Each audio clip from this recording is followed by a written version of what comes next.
취득세 과세 표준까지 여러분들에게 설명을 했습니다. 지난 시간에 우리 이제 취득세 과세 표준은 우리 이제 부동산 등을 취득했을 때 취득 당시 가액으로 하는 것을 원칙이다. 취득 당시 가액으로 연부 취득은 연부 금액으로 한다고 그랬죠. 그때 매번 지급되는 연부 금액이 과세 표준이 된다. 이때 이제 취득 당시 가액을 할 때 우리 이제 증여나 기부 등 무상 취득에 대해서는 시가 인정액으로 한다 그랬어요. 물론 이제 상속은 시가 표준액으로 합니다. 그리고 이제 매매 등 유상승계, 매매나 교환 등 유상승계의 취득 당시 가액은 당연히 사실상의 취득 가격으로 한다. 그리고 원시 취득의 경우에도 사실상의 취득 가격으로, 그다음에 지목 변경이나 건축물의 개수 등 취득으로 보는 경우에도 사실상 취득 가격으로 한다 그랬습니다. 그리고 여기서 이제 사실상 취득 가격 범위도 했습니다. 사실상 취득 가격이란 우리 이제 거래 상대방이나 또는 제3자에게 이미 대가로 지급했거나 지급해야 될 직접 비용과 그다음에 여러 가지의 간접 비용의 합계액으로 한다. 여러 가지 간접 비용 합계액으로. 그래서 여러 가지 그 합계액으로 하는 간접 비용에는 취득 대금 이외에도 당사자 약정에 의한 취득자 조건 부담액 또는 취득자 책임 인수액, 이것 이외에도 또 여러 가지 또 우리 건설 자금에 대한 충당금의 차입금에 대한 충당이자, 건설 자금에 대한 충당한 차입금 이자 등 여러 가지 간접 비용이 있었는데, 그 중에서 우리 건설 자금에 충당한 차입금 이자와 또 할부 이자 및 연체료하고 중개 보수비, 이 세 개는 법인이 취득하게 되면 취득가에 포함한다. 법인이 아닌 자가 취득할 때는 취득가에서 제외된다. 이런 것. 그리고 법인이든 개인이든 누가 취득하든 간에 취득가에서 포함되지 아니하는 비용도 있죠. 예를 들면 광고 선전비 등 판매 비용 같은 거 뿐만 아니라 또 부가가치세 등 이런 것들, 전기나 가스, 열 등을 이용자가 분담하는 비용 등 이런 것들은 법인이 취득하든 법인이 아닌 자가 취득하든 간에 우리는 취득가액에서 뭐한다? 제외된다 그랬어요. 제외된다. 취득가에 포함되는 비용이 아니다 그랬습니다. 아니다. 그래서 그런 내용들을 했습니다. 그리고 과점주주에 대한 과세 표준도 봤죠. 과점주주. 과점주주는 설립 시 과점주주는 취득으로 보지 아니한다. 근데 이제 설립 시 과점주주가 아닌 주주가 설립 후에 최초로 과점주주가 되면 과점주주 지분을 모두 취득한 것으로 본다. 자, 이런 내용을 지난번에 했습니다. 그러면 여기까지 우리가 했어요. 취득세 과세 표준에 대해서 지난 시간에 했다. 취득세 과세 표준은 방금 말씀드린 것처럼 우리가 이제 취득 당시 가액으로 한다. 취득 당시 가액이 되고, 그 다음에 연부 취득은 해당 그때 지급되는 연부 금액이다. 연부 금액. 그리고 취득 당시 가액은 증여나 기부 등 무상 취득은 시가 인정액이 되는 거고, 그 다음에 매매나 교환 등 유상 승계는 사실상 취득 가격이 바로 우리가 취득 당시 가액이 된다 그랬습니다. 그리고 연부 금액은 매번 지급되는 연부 금액이고 계약 보증금을 포함한다 그랬죠. 계약 보증금을 포함한다. 그러면 이번 시간에는 이 과세 표준 여기다가 곱하기를 하죠. 뭐를? 세율을. 과세 표준에다 곱하기 해주는 것, 이걸 우리가 세율이라고 그러죠. 그러면 이 세율을 곱해야만 우리가 이제 취득세가 산출이 됩니다. 취득 산출. 자, 그러면 이 오전은 요 세율입니다. 지금부터 이제 취득세 세율을 보게 되는데, 이 취득세 세율이 이제 크게 두 가지 세율로 나눠져요. 이렇게 부동산 취득할 때 곱해주는 세율, 부동산 취득에 대한 세율이 있고, 부동산 외의 차량이나 항공기, 선박에 취득했을 때 취득 세율로 나눠져요. 이걸 우리 이제 차량 등을 부동산 외의 기타 나머지를 이제 차량 등 기타 취득에 대한 취득 세율이라고 하는데, 우리 중개사 시험은 차량 등 기타 취득에 대한 취득세 세율은 절대 출제되지 않습니다. 100% 부동산 취득할 때만 취득세 세율이 나와요. 그럼 이제 우리가 부동산을 취득했을 때 통상 곱해주는 세율이 표준세율입니다. 취득세율은 이렇게 돼 있어요. 통상 곱해주는 표준세율이 있어요. 표준세율. 그러니까 표준세율은 우리가 이제 부동산을 취득했을 때 통상이라고 그래요. 통상 적용되는 세율을 표준세율이다. 근데 이 표준세율이 내가 부동산을 어떻게 취득됐느냐에 따라 취득 원인에 따라 각각 해당 곱해주는 세율이 다 다릅니다. 그러니까 우리가 매매 등으로 취득했을 때, 또 증여나 기부 등으로 취득했을 때, 상속으로 취득했을 때 이렇게 취득 원인에 따라 세율이 다릅니다. 조금 이따 바로 또 살펴볼게요. 그 다음에 우리는 지자체 장은 조례로 정해가지고 이 통상 적용되는 표준세율을 좀 늘리거나 줄이거나 이렇게 할 수도 있어요. 좀 재정 수요가 돈이 더 필요하다면 이 취득세 표준세율을 증가시킬 수도 있고, 또 재정 수요를 좀 줄이려면 이 표준세율을 좀 조례로 정해서 줄일 수도 있어요. 이렇게 표준세율을 늘리거나 줄이거나 가감할 수 있는 이런 세율을 탄력세율이라고 그러죠. 탄력세율. 자, 그 다음에 우리는 이제 취득세에 대해서 중과세가 있습니다. 아무래도 이제 우리 고급 오락장, 고급 주택 등 이런 것들은 이제 사치성이라고 그래요. 그 사치성을 취득하면, 사치성 재산 취득하면 아무래도 취득세를 더 많이 냅니다. 이걸 중과세율이에요. 중과세율이 세 가지 형태가 있죠. 방금 말한 고급 오락장, 고급 주택 등 이란 사치성 재산을 취득했을 때 취득세 세금이 많이 내요. 중과세가 있고, 그리고 이렇게 이제 수도권은 인구가 너무 많이 과밀돼 있죠. 그래서 이런 인구가 과밀된 지역에서 또 부동산을 또 취득하면 취득세를 또 더 많이 내야 돼요. 이걸 우리가 이제 과밀 억제 권역이라고 그래요. 과밀 억제 권역. 인구가 너무 과밀되어 있기 때문에 억제 권역이 있어요. 이걸 수도권이죠. 이 수도권 과밀 억제 권역에서 사업용 부동산을 취득하면 취득세가 많이 나와요. 취득세 많이 냅니다. 이것도 이제 중과세가 돼요. 그 다음에 이제 똑같은 수도권인데 산업단지를 제외시켜준다. 수도권에서 산업단지를 제외시켜준 지역을 대도시라고 그래요.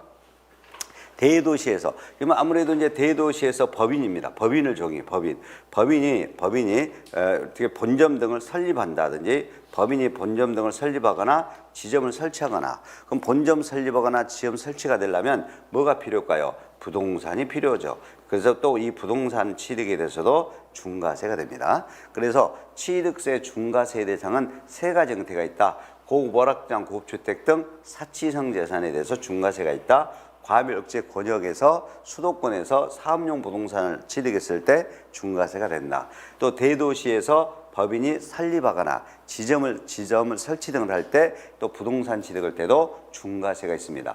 그럼 이렇게 이제 중과세가 있으면 이제 반대도 있겠죠. 반대로 세율을 혜택을 주는 경우도 있어요. 혜택을, 이걸 우리가 이제 세율의 특례입니다.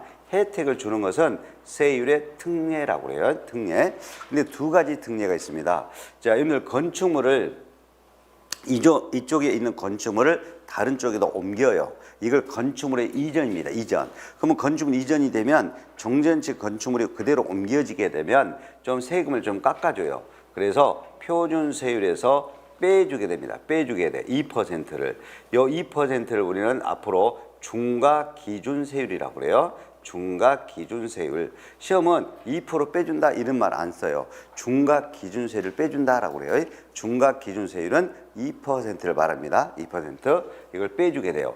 이런 빼주는 형식적 취득에 대한 특례가 있어요. 형식 취득에 대한 특례. 이게 이제 몇 가지가 있습니다. 이렇게 몇 가지가 있어요. 몇 가지. 그 다음에 또 하나 특례가 또 있어요. 무조건 중과기준세율 2%만 적용하는 것도 있어요. 중과기준세율 2%만.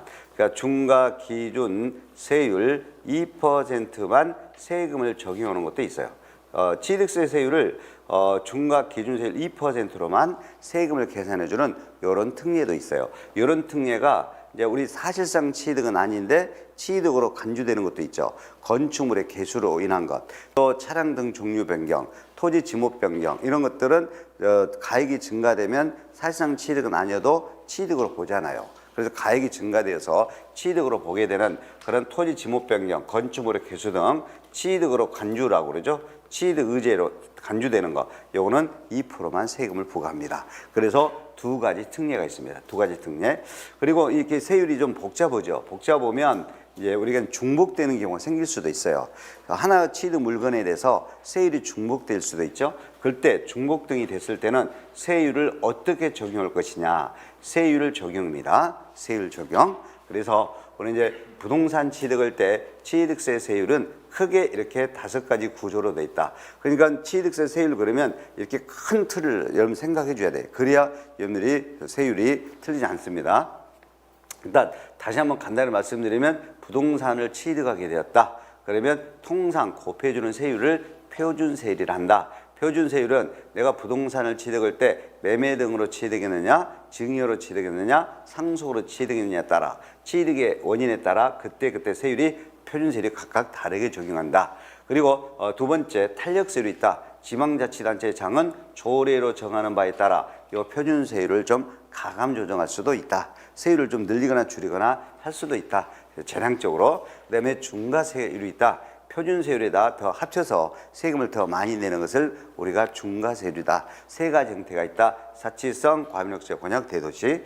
자, 그 다음에 세율의 특례가 있다. 반대로 표준세율에서 중과 기준세율 2%를 빼가지고 세금을 적용하는 것도 있다. 2%를 빼가지고 세금 계산되는 것도 있고, 그 다음에 무조건 중과 기준세율 2%로만 계산되는 경우도 있다. 이런 특례가 두 가지가 있다. 그 다음에 중복될 때는 세율을 어떻게 적용할 것인지 세율 적용 이렇게 5가지 틀로 되어 있습니다. 그러면 우리 시험에서는 전체를 다 내는 경우도 있어요. 어떻게 내느냐? 지방세법상 취득세 세율 요 전체를 설명한 것이다. 틀린 것은 옳은 것은 이렇게 출제가 될 수도 있고, 그 다음에 너무 복잡하니까 요 표준세율 요것만 물어볼 수도 있고요. 표준세율만 물어볼 수도 있고, 그 다음에 이 중과세율은 깊게 출제되지 않습니다. 옛날에 문항수가 20문항 막 낼 때는 이 중과세율에 대해서도 깊게 출제가 됐는데 지금은 깊게 출제되지 않고 요런 항목들이 어떻게 중과세 된다.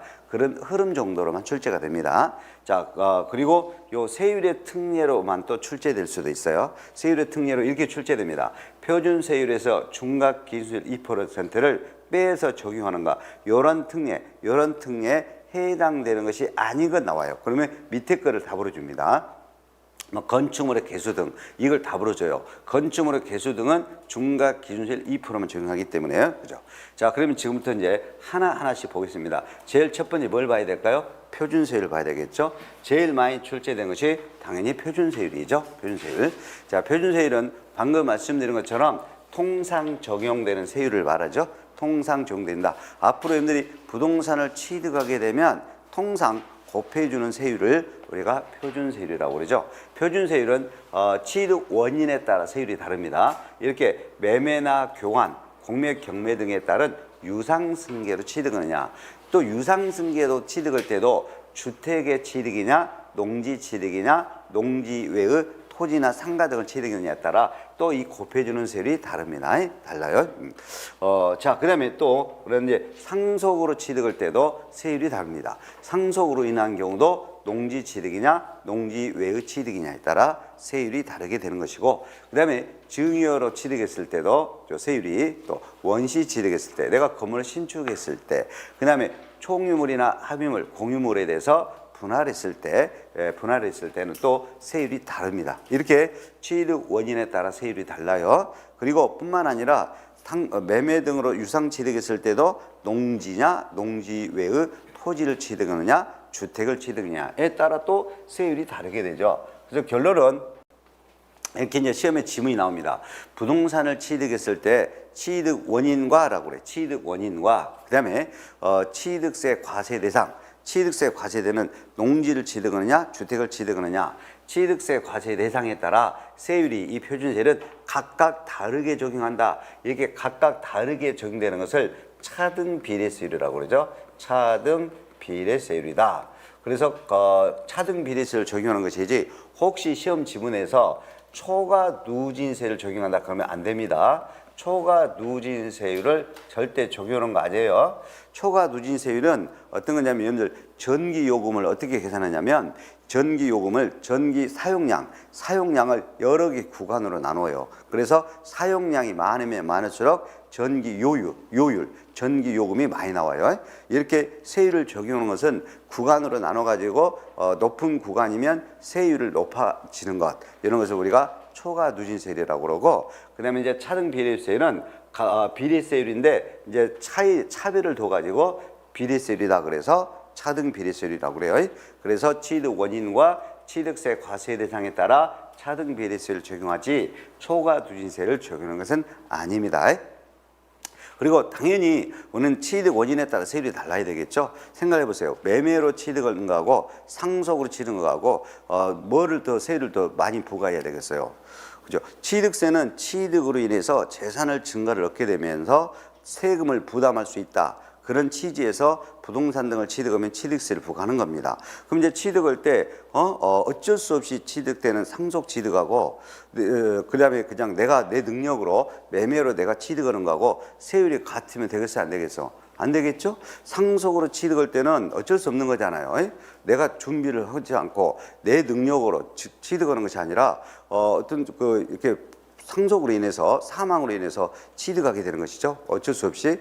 그래서 당연히 매매 등으로 취득할 때 세율이 좀 제일 높겠죠. 그죠? 매매 등이 상속으로 인한 취득이 어쩔 수 없는 상속으로 취득하기 때문에 상속으로 인한 취득이 취득세율이 제일 낮아요. 그 다음에 증여나 기부 등 무상 취득은 매매 등 취득하고 상속 취득하고 그 중간 정도 됩니다. 중간 정도. 그래서 이렇게 매매 등으로 취득했느냐, 상속으로 취득했느냐, 또 증여나 기부 등으로 취득했느냐에 따라 세율이 각각 다르게 적용한다. 그래서 혹시 시험 문제에서 취득세 표준 세율이 가장 높은 것은 이렇게 나오면 매매 등 유상 취득이 거의 정답이 됩니다. 내가 내 능력으로 취득하니까 취득세를 충분히 낼 수 있다. 이거 능력이 있다는 거죠. 그래서 세율이 좀 높아요. 그래서 상속은 다시 말하지만 어쩔 수 없는 거고 갑자기 또 상속으로 이렇게 취득할 수도 있기 때문에 내가 준비되지 않는 상태, 취득세를 낼 수 있는 그런 준비가 안 된 상태에서 상속받아서 취득되기 때문에 세율이 좀 낮아요. 자, 그러면 매매 등이 높다라고 그랬어요. 그럼 매매나 교환, 공매, 경매 등 우리 시험은 지금까지 매매, 교환까지만 출제됐는데 앞으로는 공매나 경매 등으로 나올 수도 있어. 그럼 공매나 경매로 나오든 매매로 나오든 교환으로 나오든 간에 이렇게 농지라고 그래요. 농지를 매매 등 유상 취득하면 해당 부동산가액, 내가 취득하는 그 부동산가액에다가 곱하기 1.5에 30을 곱하도록 돼 있죠. 1.5에 30이 3%죠. 3%. 여기서 농지는 논이나 밭이나 과수원에다가 목장용지까지 추가됩니다. 논이나 밭, 과수원, 목장용지를 우리가 농지라고 그래요. 나중에 재산세 할 때는 농지는 전답 과수원까지만 해당돼. 전답 과수원까지만. 근데 취득세에서 농지는 뭐까지 포함한다? 목장용지까지 포함돼. 목장용지까지. 그래서 달라요. 지방세법의 취득세 농지는 논밭, 과수원, 목장용지까지 말한다. 그래서 논을 취득하든 밭을 취득하든 과수원을 취득하든 목장용지를 취득하든 간에 내가 매매나 공매, 교환 등 이렇게 유상 취득하면 해당 취득 가액에다가 1.5에 33%로 곱한다. 근데 농지 외의, 주택 외의, 농지 외의 토지입니다. 이게 이제 임야 등이죠. 농지 외의 임야나 또는 나머지 또 뭐 잡종지라든지 하여튼 농지 외의 토지를 취득한다든지 또 상가 등을 취득합니다. 상가 등 이걸 기타 부동산이라고 그러죠. 여러분들에게 이제 뭐 기타 부동산이라고 출제되기도 해요. 그러면 농지 외의 토지나 기타 상가 등 기타 부동산의 취득은 해당 취득가액의 1.5에 40이죠.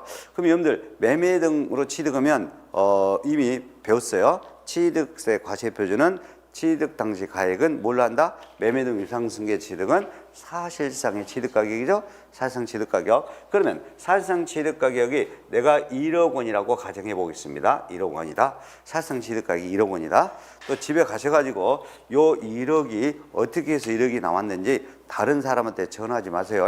요 1억은 내가 주어진 거예요. 내가 주어진 것. 사실상 취득을 1억에 취득했다고 해봐요. 그러면 토지를 내가 1억으로 취득했는데 매매로 취득했는데 농지로 취득했다. 그러면 취득된 내가 1억 취득 당시 가액에다가 취득가액에다가 1.5에 30을 곱해. 그러면 취득세 세금으로 300만 원으로 이렇게 산출이 된다 이거예요. 농지 외의 임야 같은 거, 임야 등 또는 상가 등 이런 걸 내가 1억으로 매매 등으로 취득했다. 그러면 1.5에 40을 곱해. 그러면 1억에다가 1.5에 40 곱하면 400만 원이 되는 거죠. 보세요. 똑같은 취득 가격이 1억이라도 농지로 취득했느냐, 농지 외의 임야 등 토지로 취득했느냐에 따라 세율이 이렇게 1.5에 30, 1.5에 40 다르니까 취득세 세금도 뭐예요? 이렇게 산출 세금도 다르게 나오는 거죠. 다르게 나오죠. 세율이 다르니까 당연히 산출 세금이 다르게 나오는 거죠. 그래서 이것은 꼭 알아두셔야 돼요. 1.5에 33%, 1.5에 44%, 3, 4% 이렇게 매매나 교환등 유상승계 그러면 알아둬야 돼. 어떻게 부과한다? 3%, 4%. 뭐가 3%다? 농지. 농지는 뭐까지다? 논, 밭, 과수원, 목장, 농지. 농지 외 임야 등 토지나 상가 등 취득하면 몇 프로 내야 된다? 4%. 3%, 4%꼭 암기해 줘야 돼요. 그 다음에 이제 주택입니다. 여러분 주택을 매매 등으로 취득합니다. 그러면 내가 취득되는 주택 가액에 따라 세율이 달라요. 다릅니다. 그래서 주택을 내가 6억 원에 취득했다. 6억 원 이하로. 6억 원 이하로만 취득하면 내가 주택 취득가액에다가 1.5에 10, 1%를 곱해줍니다. 만약에 내가 주택을 매매 등으로 사실상 5억 원에 취득했다. 그럼 5억은 6억 이하죠. 그럼 6억 이하로만 취득하면 무조건 곱하기 1.5에 10 그럽니다. 1.5에 10. 1.5에 10이 표준세율이요. 앞으로 주택을 6억 원 이하로 취득할 때 취득세 표준세율은 통상 곱해주는 세율은 그러면 1.5에 10 이건 아셔야 돼. 그럼 내가 5억에 취득했다. 1.5에 10 1% 곱하면 500만 원이 산출이 되죠. 500만 원이 산출이 된다. 만약에 9억이 초과의 주택을 취득했다. 그러면 1.5에 30을 무조건 곱하기 하도록 돼 있어요. 1.5에 30. 그럼 만약에 내가 10억 원의 주택을 취득했다. 10억짜리를. 그럼 10억을 매매로 취득했다. 9억이 초과돼서 취득하니까 무조건 1.5에 30을 곱해요. 그러면 3천만 원 세금이 나오죠. 3천만 원. 별로 안 놀래네요. 그죠? 10억짜리 주택을 매매로 취득해서 3천만 원 취득세 세금 내려면 이렇게 해도 안 놀래요? 엄청나는 거 아니에요? 나 같은 경우는 놀릴 것 같은데 3천만 원이나 돼? 이거 10억짜리 주택을 사면서 그래서 상당히 3%. 근데 이제 주택이 아닌 농지나 농지나 주택이 아닌 일반 상가 등을 사게 되면 뭐요? 4% 내는 거죠. 상가를 10억짜리 샀다 그러면 4% 보면 4천만 원이 취득세가 되겠죠. 그죠? 그러면 주택은 6억 원 이하는 표준세율은 1.5에 10, 1%만 내면 되는 거고 9억이 초과하여 주택을 취득하면 무조건 1.5에 30을 곱해서 세금을 이렇게 부과되는데 문제는 6억 초과 9억 이하네. 6억까지는 1%만 내면 되는 거고 9억 초과는 3% 내는단 말이야. 그럼 6억 초과 9억 이하는 어찌해야 될까요? 1%보다는 크고 3%보다는 적어야 되겠죠? 1%보다는 크고 3%보다는 적다. 이렇게. 그래서 6억 초과 9억 이하로 주택을 매매로 취득하면 무조건 세율을 이렇게 계산해야 됩니다. 이렇게 계산해서 세율을 적용해야 돼. 이렇게 계산이 뭐예요? 간단해요, 복잡해요? 복잡하죠. 그래서 누가 여러분들에게 6억을 초과하고 9억 이하로 주택을 취득했다. 취득세 세율이 어떻게 적용해? 표준 통상 어떻게 세율 적용돼? 그러면 여러분들은 이걸 말해주려면 복잡하죠. 그래서 간단하게 복잡해요. 그러면 돼요. 뭐라고 하면 돼? 복잡해요. 그러면 됩니다. 복잡하죠. 어떻게 하느냐? 6억이 초과 9억 이하로만 취득하면 내가 취득한 주택 취득가액 곱하기 3억분의 2 2를 곱하고 3억으로 나누고 그리고 빼기 3 해야 돼. 그래서 이렇게 가로를 먼저 계산해야 돼. 가로를 먼저 계산한 다음에 다시 100분의 1 이렇게 해야 돼. 복잡합니까? 안 합니까? 하죠? 예. 예를 들어서 7억에 취득했다. 그러면 내가 주택을 취득했다. 6억 초과되네. 그러면 7억이 주택 취득가액이죠? 그러면 7억 곱하기 그래요. 3억분의 2 해야 돼. 빼기 3 이렇게 해야 돼. 그리고 다시 100분의 1 이렇게 해야 돼. 그러면 뭐 1점 1억 취득하면 1점 몇 퍼센트 나옵니다. 뭐 1.7 얼마, 뭐 1.7 몇 퍼센트, 뭐 1.78% 등 뭐 이런 식으로 나와요. 예, 이런 식으로 나옵니다. 이렇게 계산해 보면 내가 주택의 취득가액에다 곱하기 만약에 내가 6억 5천에 취득했다. 그러면 6억 5천 곱하기 3억분의 2 빼기 3 해서 가로로 계산한 다음에 다시 100분의 1 이런 식으로 해야 된다 이 말이야. 그러면 또 1점 몇 퍼센트 이런 식으로 나와요. 그죠? 1점 몇 퍼센트 이렇게 나옵니다. 만약에 내가 8억에 취득했다. 그럼 또 8억 곱하기 3억분의 2 빼기 3 가로로 계산한 다음에 다시 100분의 1 해야 돼. 그러니까 내가 취득한 주택 취득가액 곱하기 3억분의 2 빼기 3 이렇게 계산하고 다시 100분의 1 이렇게 해야 돼요. 예? 복잡해요? 안 해요?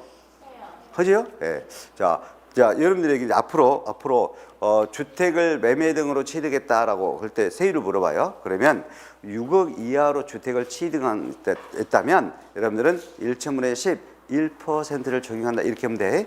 그리고 9억이 초과의 주택을 취득한 걸로 물어보면 그러면 1,000분의 30 3%로 곱한다고 하면 돼요.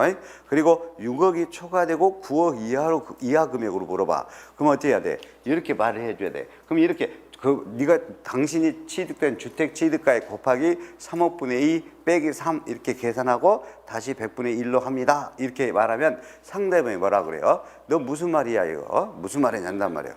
그러니까 편하게 뭐 하면 돼? 복잡하다라고 하면 돼. 복잡하다. 그죠? 자, 그러면 근데 이걸 풀면 1%보다는 크고 3%보다는 적게 나옵니다. 적게 나와요. 그래서 주택에 대한 이 표준세율을 제가 그래프로 그려볼게요. 그래프로 그려봅니다. 그래프로. 자, 우리는 주택을 6억까지는 무조건 우리가 1%만 내면 된다. 이 말이야. 6억까지는 몇 프로 세금 낸다? 1% 낸다. 그 다음에 9억이 초과되면 몇 프로 낸다? 무조건 3% 낸다. 이거 9억이 초과되면 몇 프로 낸다? 3% 낸다 이거야. 무조건 3% 낸다. 3% 낸다. 그러면 6억이 초과되고 9억까지는 어떻게 해야 될까? 1%보다는 크고 3%보다는 적고 그래야 되겠죠. 그래서 1%보다는 크고 3%보다 적은 요걸 내야 됩니다. 요걸 내야 돼. 1%보다 크고 3%보다는 적은 이렇게 됩니다. 이렇게 1%보다 크고 3%보다는 적고. 네. 그럼 만약에 6억하고 9억하고 딱 가운데가 얼마 됩니까? 7억 5천이 되지. 7억 5천. 여러분 7억 5천만 원을 계산해 보면 여러분들 주택 취득가액 7억 5천만 원 곱하기 3억분의 2 빼기 3 이렇게 가로로 계산하고 곱하기 100분의 1 이렇게 하면 몇 프로가 나오냐면 7억 5천은 딱 2%가 나와요. 2%가 나와. 그러면 결론은 이렇게 된다는 거네. 6억까지는 무조건 1%로만 취득세를 부과하고 그 다음에 9억 초과는 무조건 3%로 계산하고 그 다음에 6억 초과 9억까지는 어쩐다. 1%보다는 크고 7억 5천까지는 2%보다는 적고 그 다음에 7억 5천 넘으면 2%보다는 크고 3%보다는 적고 이렇게 됩니다. 이렇게 돼요. 예, 그래서 6억 초과 9억 이하로 취득할 때 취득세 표준세율은 주택의 표준세율 물어보면 복잡하다 이렇게 해주면 되고 복잡하다 하면은 좀 내가 창피할 것 같아. 그러면 이렇게 해주면 돼. 그러면 네가 주택 얼마에 취득했는데 보니까 딱 7억에 취득했다네. 7억에. 그러면 7억 5천이 2%니까 7억 5천이 2%니까 7억 5천보다 밑에지. 7억 5천보다 밑에잖아. 그러니까 1%보다는 크고 2%보다는 약간 적지. 그러니까 1.78%, 1.7%뭐 이 정도 돼. 그러면 이야기는 돼요.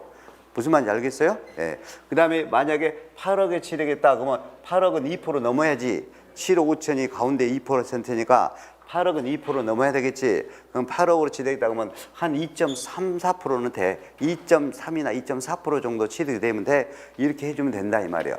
무슨 말인지 알겠어요? 예. 그래서 결론 짓겠습니다. 결론. 우리가 주택을 매매 등 유상 취득할 때 공매 경매로 취득했을 때 우리 주택에 대한 통상 표준세율은 6억 원 이하는 무조건 1.5의 10 1%로만 세액 계산해 준다.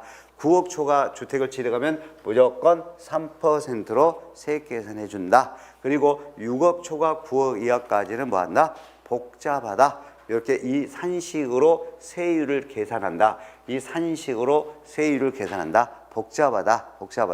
그러면 결론은 6억 초과 9억 이하까지는 1%보다는 크고 1.01%에서 2.99%까지 이렇게 적용한다. 그리고 6억 초과 9억 이하는 1%부터 3% 사이로 되는데 7억 5천이 딱 2% 나오니까 7억 5천보다 적으면 1%보다 크고 2%보다 적다. 7억 5천 넘어가면 2%보다 크고 3%보다 적다. 이해됐나요? 예. 7억이면 1.74%, 75% 뭐 이런 식으로 될 거고 8억이면 2.3%나 4% 이렇게 됩니다. 8억 정도 되면. 그래서 주택에 대한 매매 등 유상취득에 대한 세율은 무조건 이 그래프를 생각합시다. 뭘 생각하자? 이 그래프를 생각하면 돼요. 그러면 우리 시험은 이 복잡한 건 내진 않겠죠? 그래서 시험에 낸다 그러면 무조건 6억 이하로 내요. 그래서 주택 매매등 유상취득할 때 6억 원인 경우 이렇게 나와. 6억 원인 경우 그러면 1첨분의 10, 1% 이렇게 해야 돼요. 그리고 금액이 5억으로 주어지면 6억 이하로 주어지면 무조건 1첨분의 10 그럼 되겠습니다. 이해됐어요? 예. 자, 그러면 지금까지 매매 등 유상 취득할 때 취득세 세율을 봤는데 반드시 3, 4%는 아셔야 돼요. 3%, 4%. 농지인 논밭, 과수원, 목장중지, 매매 등 취득은 1첨분의 30. 농지 외의 임야인 토지나 상가 등을 취득하면 1첨분의 40. 주택을 매매 등으로 취득할 때 표준세율은 6억 원까지는 1%, 9억 초과는 3%, 6억 초과 9억 이하는 1%, 3% 사이 이렇게 된다는 것만 아시면 되겠습니다. 자, 넘어가겠습니다. 이제 상속으로 취득했어요. 상속은 무조건 38선 암기하면 돼요. 38선. 왜 38선이냐? 38선이 왜 38선인지를 설명하도록 하겠습니다. 우리 이제 농지를 상속으로 취득하면 1첨분의 23, 2.3%네. 1첨분의 23. 농지 외의 주택이나 상가 등을 상속받으면 1첨분의 28, 2.8%네. 그러니까 뒤에 2.3%, 2.8%, 1000분의 23, 1000분의 28, 38이라고 있잖아요. 그래서 38선이 됩니다. 상속 그럼 뭐 한다? 38선이다. 그러면 38선 넘어가면 총 맞아 사망합니다. 총 맞아 사망했다. 뭐가 된 거야? 상속이 되죠. 상속 그러면 38선, 농지가 1첨분의 23, 농지 외의 주택이나 상가 등 상속받으면 1첨분의 28. 상속 잘 출제됩니다. 상속은 꼭 아셔야 돼. 그 다음에 이제 상속 외의 증여나 기부에 의한 취득, 증여나 기부 등으로 취득 그러면 상속보다 세율이 높아야 돼요. 앞으로 여러분들 증여로 부동산을 취득하면 기부받으면 3.5%, 1첨분의 35, 3.5%를 내야 됩니다. 3.5%. 여러분이 부모 거 주택을 증여받든 부모 거 상가를 증여받든 부모 거 뭐 토지를 증여받든 간에 하여튼 제3자 기부에 의해서 받는다든지 그러면 3.5%, 1000분의 35 취득세를 내야 됩니다. 뭐 10억짜리 뭐 증여받으면 뭐 3.5%면 3,500만 원이 이렇게 취득세가 나오게 되겠죠. 하여튼 여러분들에게 무슨 말 해도 놀라지는 않네. 자, 그러면 3.5% 내려면 크지 않아요? 실제 한번 예를 들어볼까요? 이 주택이 시세 말을 잘해서 시세로 한 11억 정도는 받을 수 있어. 잘하면.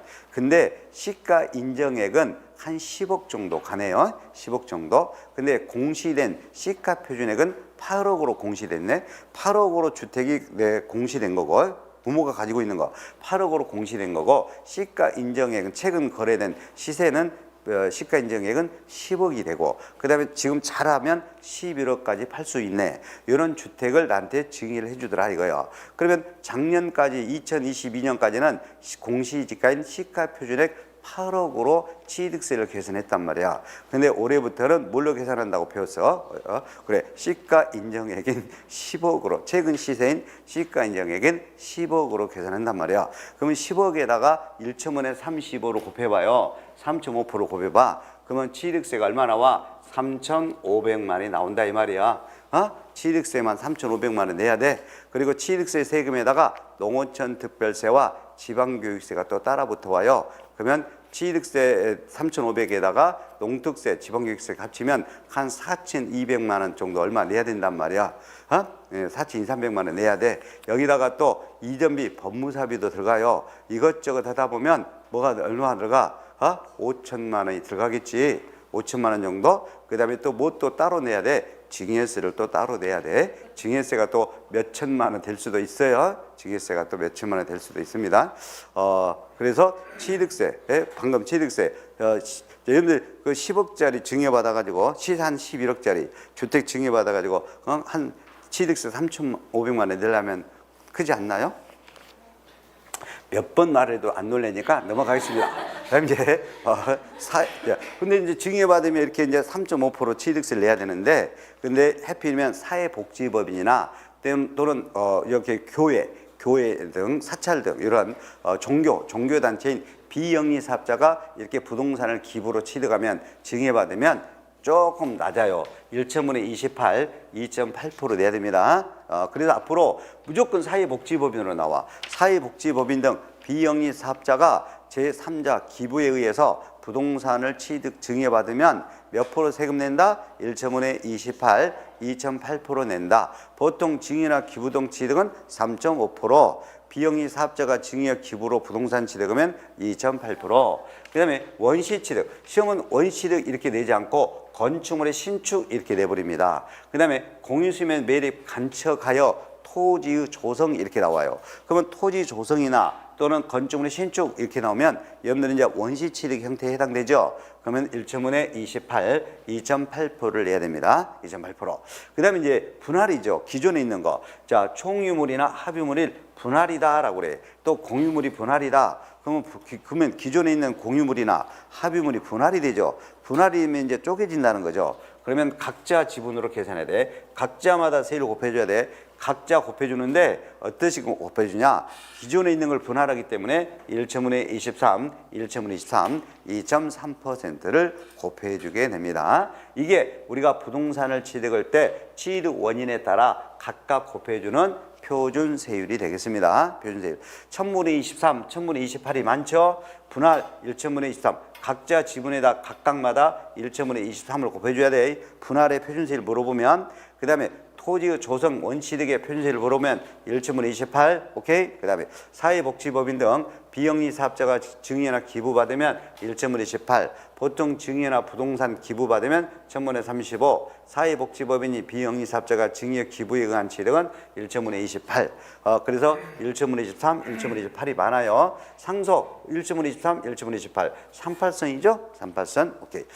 그 다음에 매매 등은 3, 4%를 암기해라고 그랬어요. 3%, 4%. 매매나 공매 등 유상취득했다. 농지 1,000분의 30. 농지를 네 가지만 말해. 임야는 농지에 안 들어가. 임야 등 기타 토지나 상가 등 부동산 취득, 매매 등 1,000분의 40, 3%, 4% 이렇게 표준세율이 제일 시험에 잘 나와요. 자, 그러면 이제 우리가 표준세율을 다 봤습니다.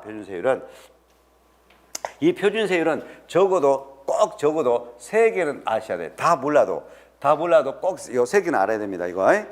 매매나 교환 등 유상승계할 때 꼭 농지 1,000분의 30, 농지 외의 임야 등 토지 상가 등은 1,000분의 40, 3%, 4% 반드시 하셔야 되고, 상속 38선 반드시 하셔야 돼. 38선. 그 다음에 원시취득 꼭 하셔야 돼. 원취득 1,000분의 28, 원시취득. 요 3개는 꼭 알고 있으면 표준세율 나오면 절대 안 틀립니다. 요 3개만 알아도. 그리고 혹시라도 표준세율에서 가장 높은 세율에 해당하는 건 나오면 매매 등 유상거래를 찍으면 돼요.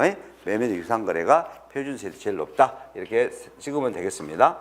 자, 그 다음에 이제 탄력세율이 있는데, 탄력세율은 방금 봤던 이 표준세율을 가감 조정할 수 있어요. 얼마까지?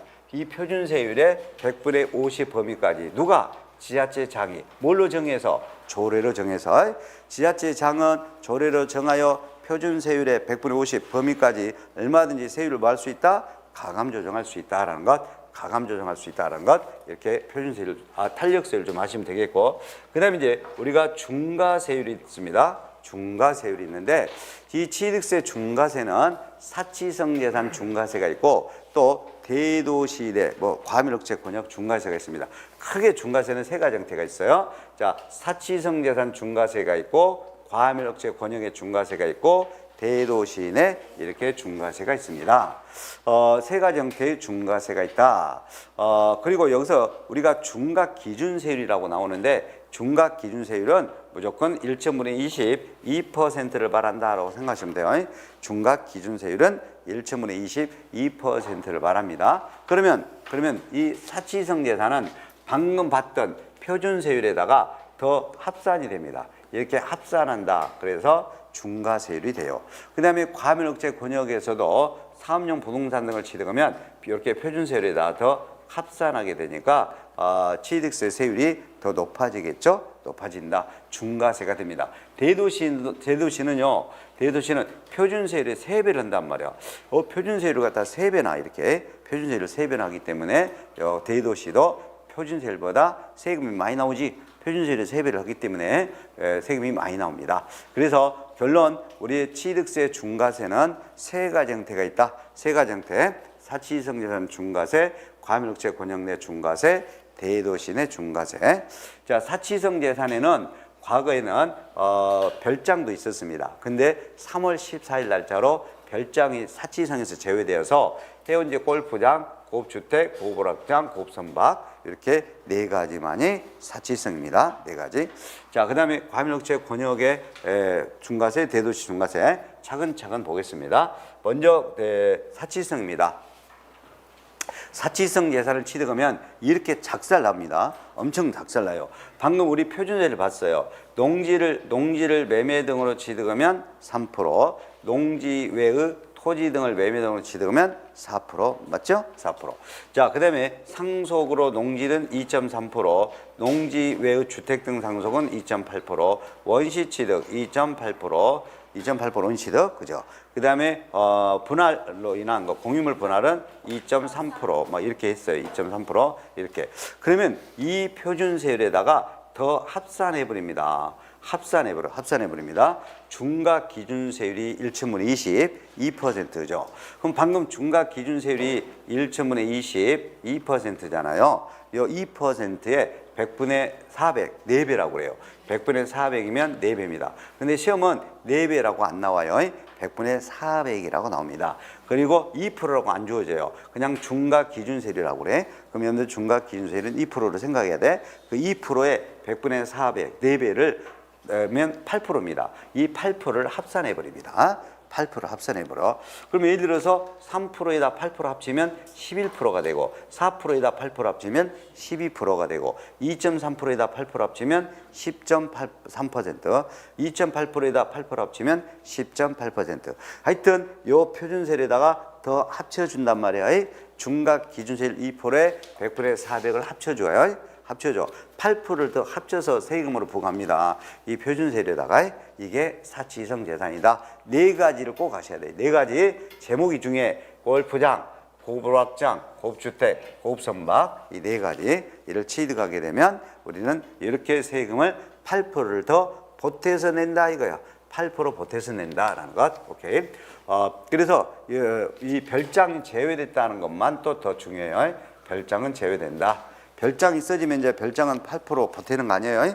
별장 8% 보태는 거 아니에요? 하나 예를 들어보도록 하겠습니다. 하나 예를 들어볼게요. 여러분들이 주택을 상속받았다 이거요. 그러면 2.8%가 표준세율입니다. 주택 상속받으면. 근데 상속받은 주택이 고급주택이네. 상속받았어 주택을. 그럼 표준세율이 2.8%라니까 고급주택이네. 그러면 2%의 4배, 2%인 100분의 400, 4배인 8%를 더 합쳐봐. 8%를 더 합쳐봐. 그럼 2.8%에다가 고급주택을 상속받아가지고 이 8%를 더 합치면 몇 프로 내야 돼? 10.8% 내야 돼. 10.8% 내야 돼. 됐어요? 무슨 말인지? 예. 그러면 10억짜리를 주택을 상속받았다. 근데 고급주택이다. 그러면 10억에 10.8% 그러면 얼마? 1억 800만 원이 아니 1억 800만 원이 나옵니다. 1억 800만 원이 10억짜리 상속받아가지고 1억 800만 원 고급주택 상속받아가지고 1억 800만 원 세금 내려면 하여튼 여러분들은 안 놀리기로 했어요. 오늘 엄청나는 거죠. 엄청나는 거죠. 이렇게 한다는 거예요. 하나 더 해볼게요. 여러분들이 이제 상가를 취득했단 말이야. 상가를 매매로 취득하면 4%야. 4%인데 상가 매매 등은 4%인데 이게 고보락장이야. 고보락장. 그러면 8%를 더 보태서 내야 돼. 그럼 몇 프로 내야 돼? 12% 내야 된다 이 말이야. 고보락장을 매매로 취득하면 표준세율이 4%인데 여기다 2%인 4배인 8%를 합치면 몇 프로 낸다? 12% 낸다 이거야. 그러면 여러분들이 100억짜리 상가를 취득했는데 고보락장이다. 12%면 취득세 얼마 내야 돼? 12억을 취득세로 내야 돼. 12억 취득세를 내야 되는 거예요. 이제 좀 놀래집니까? 이렇게 사치이성 재산 몇 가지가 있다? 네 가지 꼭 아셔야 돼. 네 가지. 이게 잘 내. 어떻게 내냐 이렇게 나와. 표준세율에 중과 기준세율의 2%의 100분의 400을 더 합쳐서 적용하는 해당되는 자산은 주어진 자료에서 모두 몇 개냐가 나온 적이 있어. 그러면 골프장 찾아줘야 되고 고급오락장, 고급주택, 고급선박 이렇게 해주면 되겠어요. 됐죠? 됐어요. 그리고 이걸 갖다 구체적으로 낸다 그러면 무조건 고급오락장 안 내고 고급주택만 냅니다. 그래서 고급주택에 대해서 더 보도록 하겠습니다. 다른 건 신경 안 써도 돼요. 고급주택에 대해서 보도록 하죠. 자, 이 고급주택 어떤 것이 이제 우리가 고급주택이냐 이거예요. 어떤 것이 고급주택이냐? 공동주택이 고급주택이 되는 경우가 있고 아파트는 공동주택, 아파트를 생각하면 돼요. 그 다음에 단독주택이 고급주택이 되는 경우가 있는데 단독주택이 고급주택이 되는 것은 건물하고 대지하고 뭔가 시설에 대해서 요건에 해당되면 고급주택이 됩니다. 그 다음에 아파트는 고급주택이 되는 것이 한 가지 요건밖에 없어요. 그리고 우리 시험에 낸다 그러면 이걸 그대로 다 낸 적이 있어요. 이 단독주택이 고급주택 되는 거, 공동주택 고급주택 되는 거를 이걸 그대로 낸 적이 있습니다. 고급주택에 대해서. 언제 냈냐? 15회 때 출제가 됐습니다. 이게 15회 때 이걸 그대로 다음 중 고급주택에 해당되지 않는 것 이걸 그대로 낸 적이 있는데 15회 때. 그래서 15회 때는 그런 난리가 없었다고 그랬어요. 6.25 난리는 난리도 아니에요. 15회 때 난리가 엄청 큰 난리였다. 그 이유는 이렇게 이걸 깊게 내가지고 그때 합격자가 얼마 안 돼가지고 재시험을 봤던 그런 해입니다. 공인중개사 시험을 다시 한번 또 재시험을 봤던 애가 15회 때 시험이에요. 그래서 15회 때 이걸 출제되고 그 후로는 그런 난리가 겪은 후로는 이걸 출제된 적은 없습니다. 출제가 없는데 이제 출제 충분히 될 수 있어요. 뭐라고 말할 수는 없어요. 출제했을 때. 그러면 두 가지만 하면 돼. 두 군데서 내니까 무조건 출제되면 공동주택으로 됩니다. 공동주택. 공동주택이 아파트가 고급주택이 되려면 내 아파트 하나에 내 아파트 한 채 건물 연면적이 245제곱미터 초과하면서 나의 아파트가 공시잖아. 4월 달에 내 아파트 공시지. 그 공동주택 아파트 공시가격이 9억이 초과되어야만 고급주택이 되는 것이다. 자, 요거 중요해요. 240제곱미터 초과. 근데 이 한 채 내 아파트 일구 건물 연면적이 245제곱미터 초과해야 되는데 공용 면적은 꼭 제외된다는 거예요. 그러면 뭘로 계산한다? 전용 면적으로. 요 공용 면적 포함으로 이렇게 틀리게 냅니다. 모의고사 등에서 공용 면적을 뺀 전용 면적으로 얼마 초과? 245제곱미터 초과해야 돼. 그리고 그 아파트 공시가격이 얼마 초과 공시되었다? 9억 초과 공시돼야 돼. 그러면 이 두 가지 요건만 충족되면 고급주택이 됩니다. 그 다음에 꼭대기층은 두 개 층으로 된 것이 있네. 그걸 복층형 아파트라고 그러죠. 복층형은 274제곱미터를 좀 초과하면서 공시가격이 9억이 초과되면 고급주택이 됩니다. 그래서 꼭 요 공동주택, 고급주택의 요건 아셔야 돼요. 공용면적 제외된 일구 건물 연면적이 245제곱미터 초과, 복층형은 274제곱미터 초과하면서 그 주택의 공시가격이 9억이 초과되는 아파트 공동주택은 고급주택이 된다. 혹시라도 모의고사에서는 단독주택으로 내면 건물 면적으로 잘 내요. 건물 연면적이 331제곱미터 초과되면서 내 단독주택 공시가격이 9억이 초과돼야 돼. 이 시가표준액은 공시죠. 공시된 가액을 우리가 시가표준액이라고 이미 말씀을 드렸어요. 단독주택 개별주택 가격으로 공시하잖아. 4월 달에 단독주택 개별주택 가격으로 공시된 것이 9억이 초과돼야 되고 일구 건물 연면적이 331제곱미터 초과해야 돼. 근데 이 건물 연면적이 330 초과할 때는 주차장 면적은 제외가 돼야 돼. 근데 주차장 면적은 포함하여 이렇게 틀리게 됩니다. 주차장 면적은 제외하고 건물 연면적이 331제곱미터 초과되면서 공시된 가액이 9억이 초과돼야 돼. 여러분 주차장 면적 빼고 전용 면적이 건물 연면적이 331제곱미터 초과된다. 330이면 100평입니다. 그럼 여러분 주차장 면적 빼고 건물 연면적이 100평이 초과되고 공시가격이 9억까지 초과돼야 고급주택이 돼. 그래서 이 단독주택이 고급주택은 뭘 생각하면 되냐면 요즘 드라마에 나오는 회장님 집이요. 드라마 나오는 뭐가 된다? 회장님 집이 바로 고급주택이다라고 이렇게 생각하시면 돼요. 대지 면적으로 따질 때는 662제곱미터 초과해야 되면서 그 그 단독주택 공시가격이 9억 초과해야 돼. 대지 면적으로는 200평이 초과되면서 그 주택 공시가격이 9억이 초과돼야 돼. 그러면 여러분들 이 대지 면적이 또는 건물 연면적이 100평 초과되는 경우 뭐 좀 지방에는 그런 게 있어요. 지방에는. 근데 지방에는 그 건물 연면적이 331, 100평이 초과되더라도 지방에 있는 주택 공시가격이 9억이 안 넘어. 그래서 지방에서는 제가 사는 전주 등 그런 지방은 고급주택이 몇 채 안 돼. 예? 몇 채 안 돼요.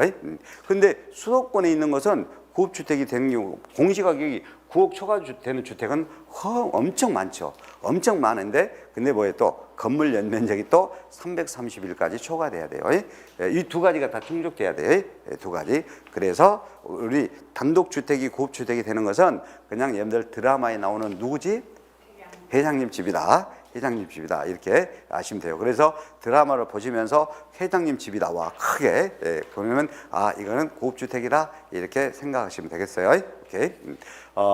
그래서 꼭 이 고급주택은 두 가지 정도만 아시면 됩니다. 단독주택은 주차장 면적 제외되고 건물 연면적이 331제곱미터 초과되면서 공시가격 9억 초과.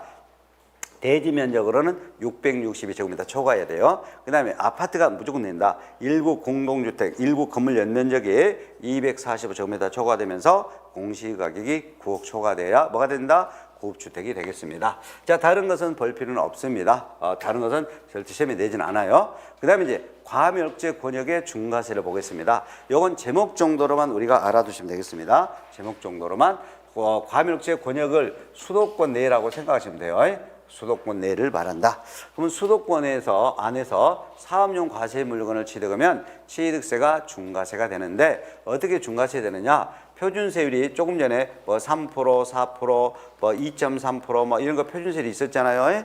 이 표준세율에다 합산이 됩니다. 합산이 되는데 중과 기준세율이 2%라고 했죠? 요놈의 100분의 200입니다. 2배입니다. 2배.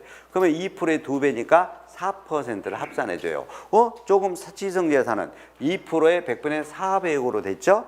과밀억제 권역의 사업용 부동산은 100분의 200이다라는 거. 100분의 400이 아니라 100분의 200이다라는 거. 무조건 시험은 제목으로만 나옵니다. 제목으로 과밀억제 권역에서 법인입니다. 비영리법인을 다 포함해요. 법인의 본점이나 또는 주사무소에 사업용이어야 돼요. 사업용 부동산 취득 이렇게 나옵니다. 그리고 그 사업용 부동산을 신축할 때, 증축할 때만 적용합니다.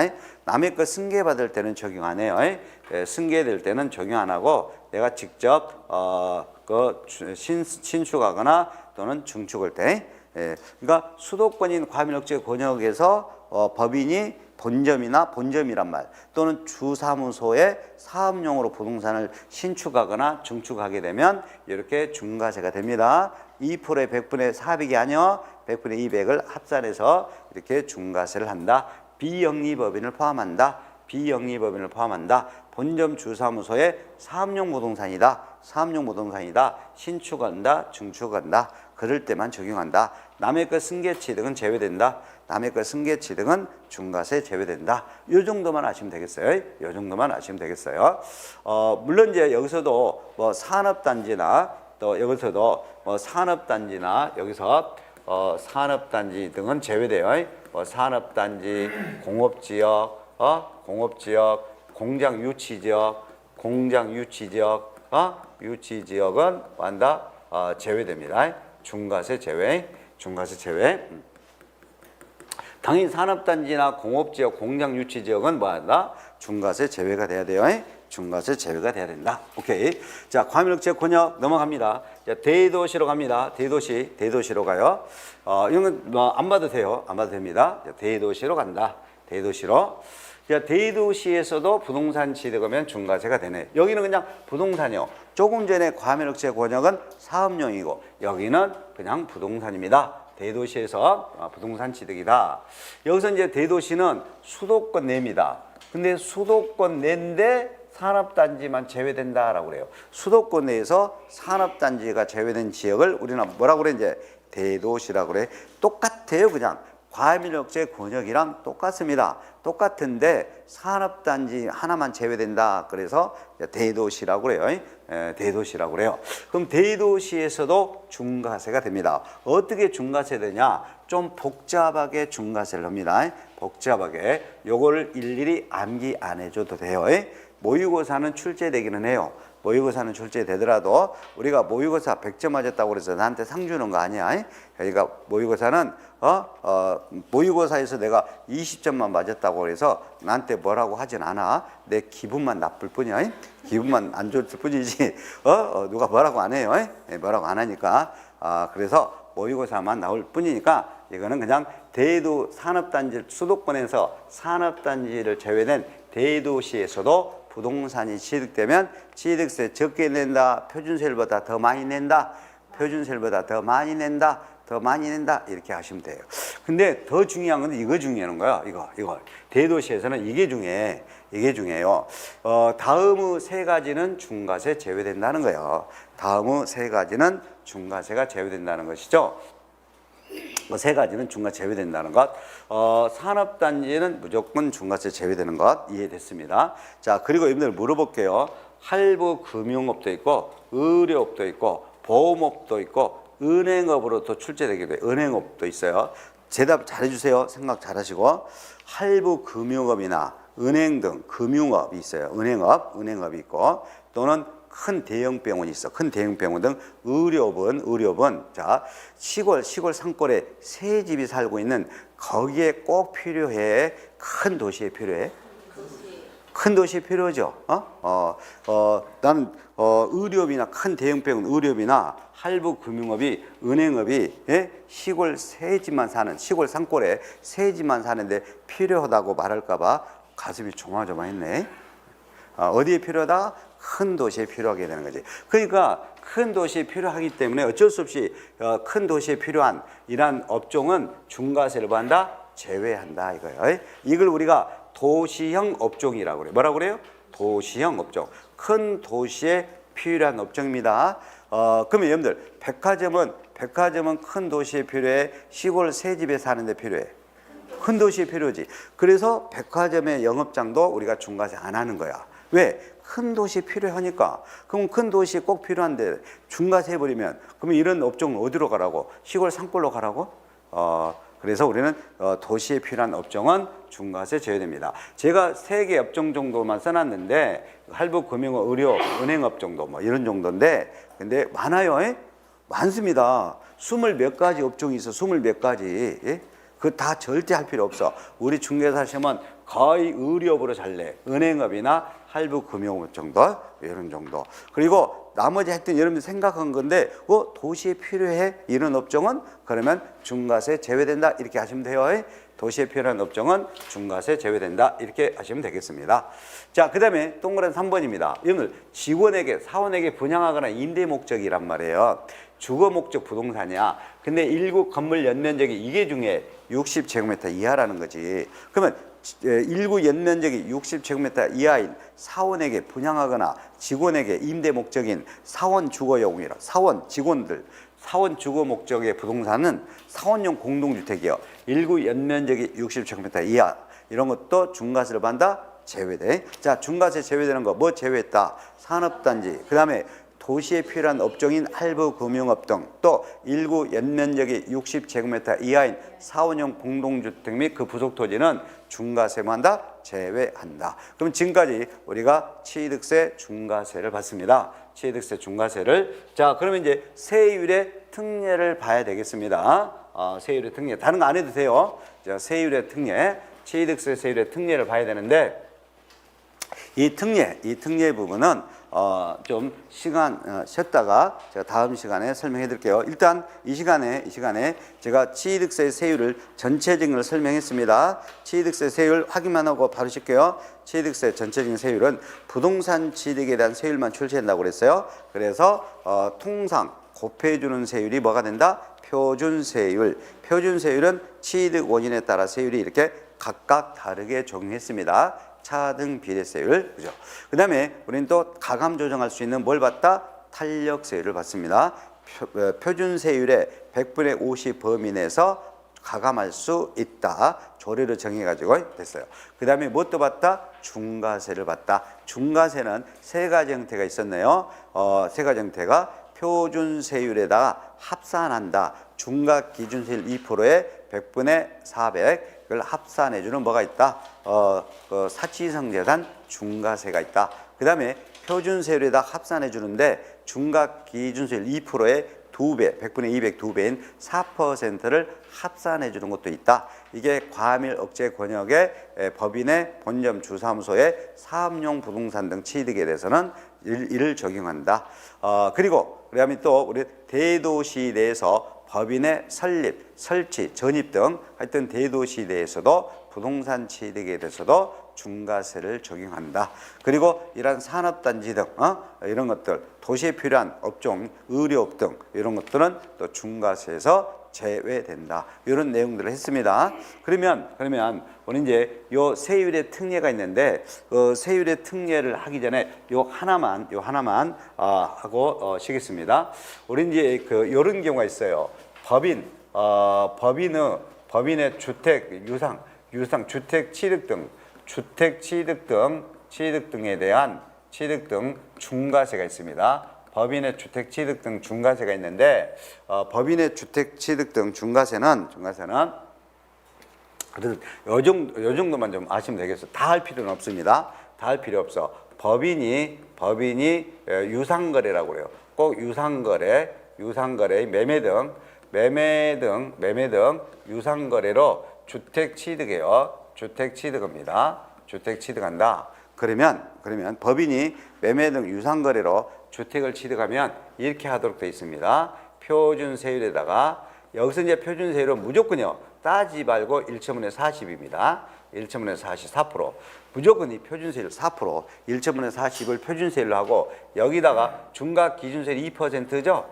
중과기준세율 2%라고 했잖아요. 그래서 중과기준세율 2%에다가 100분의 400, 100분의 400이면 4배 아닙니까? 4배? 그러면 2%에다가 4배인 8%를 더 합쳐가지고 그래서 12%로 세금 냅니다. 12% 세금 낸다라는 것, 12% 세금 낸다라는 것 좀 아시면 되겠어요. 12% 세금 낸다.